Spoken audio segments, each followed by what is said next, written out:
शुरू करेंगे fibro adenoma. तो जल्दी से देखते हैं फाइब्रो एडिनोमा कौन सी एज में होता है। फाइब्रो एडिनोमा होता है 15 टू 25 ईयर्स ऑफ एज। ये प्योरली बेली से हम फाइब्रो एडिनोमा का टॉपिक उठाए हैं। तो हम बता रहे हैं फाइब्रो एडिनोमा जो है वो 15 से 25 के बीच में होता है। इसे फाइब्रो एडिनोमा को हम बोलते हैं मोबाइल ट्यूमर या फिर ब्रेस्ट माउस। इसे हम बोलते हैं ब्रेस्ट माउस।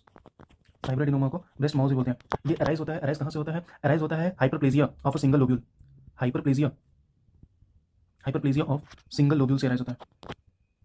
ठीक है, इसके पास एक कैप्सूल होता है, कैप्सूल वेल कैप्सुलेटेड होता है। फाइब्रो एडिनोमा वेल कैप्सुलेटेड होता है, जिसकी वजह से इसमें हम आराम से इनिक्लेशन कर सकते हैं। आगे मैं बताऊंगा इनिक्लेशन करते हैं, इनिक्लेशन कर सकते हैं। ठीक है, अब आता है इंडिकेशन फॉर द एक्सीजन। कब हम इसका फाइब्रो एडिनोमा को एक्सरसाइज करने के लिए सोचेंगे? अगर कोई इसका आपने साइटोलॉजी किया, उस पर हमें सस्पिशियस ऑफ मैलिग्नेंसी लगा, मतलब अगर सस्पिशियस साइटोलॉजी हो गया तो हम उसका एक्सीजन करेंगे। अगर मान लो बहुत ही ज़्यादा बड़ा साइज का है, very large size, generally 2 to 3 centimetre होता है। अगर वेरी लार्ज साइज है तो हम करेंगे। अगर मान लो पेशेंट कह रहा है कि नहीं हमें निकलवाना ही है तो हम एक्सीजन करेंगे फाइब्रो एडिनोमा का।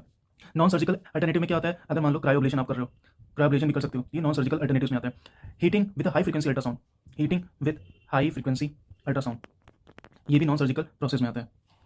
ठीक है, इसे हम इकोथेरेपी बोलते हैं। क्या बोलते हैं? इकोथेरेपी।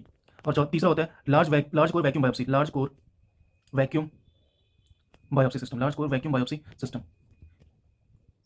ठीक है, बायोप्सी कब करेंगे? बायोप्सी हम तब करेंगे अगर मान लो पेशेंट एबव सर्टेन एज है, patient above certain age, generally 35 से ऊपर है, उसको फाइब्रो एडिनोमा हो रखा है, तो हम बायोप्सी कंसीडर करेंगे। या तो फिर अगर तुमने अल्ट्रासाउंड कराया उस पर एटिपिकल फीचर्स मिला, एटिपिकल फीचर्स ऑन अल्ट्रासाउंड, तो हम बायोप्सी करेंगे। ट्रीटमेंट की बात करें तो treatment of benign fibro adenoma अगर है तो इनिक्लेशन आप कर सकते हो, क्योंकि वेल इनकैप्सुलेटेड होता है, आप आराम से इनिक्लेशन कर लोगे। इनिक्लेशन जनरली हम यंग वुमेन में करते हैं, यंग फीमेल में हम इनिक्लेशन करेंगे। या तो हम वाइड लोकल एक्सीजन भी कर सकते हैं।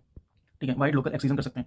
अगर मान लो मैसिव है, रिकरेंट है, मैलिग्नेंट है, तो फिर क्या करोगे? तो फिर go for the mastectomy, mastectomy कर दो, पूरा ब्रेस्ट निकाल दो। अगर मान लो जाइंट फाइब्रो एडिनोमा कब कहता है? Giant fibro adenoma generally during pregnancy, puberty में अगर होता है, प्यूबर्टी में होता है। अगर ये 5 सेंटीमीटर से ज़्यादा है डायमीटर में तो इसको जाइंट फाइब्रो एडिनोमा कहेंगे। Giant fibro adenoma rapidly growing होता है। तो ये हमारा टॉपिक था फाइब्रो एडिनोमा का।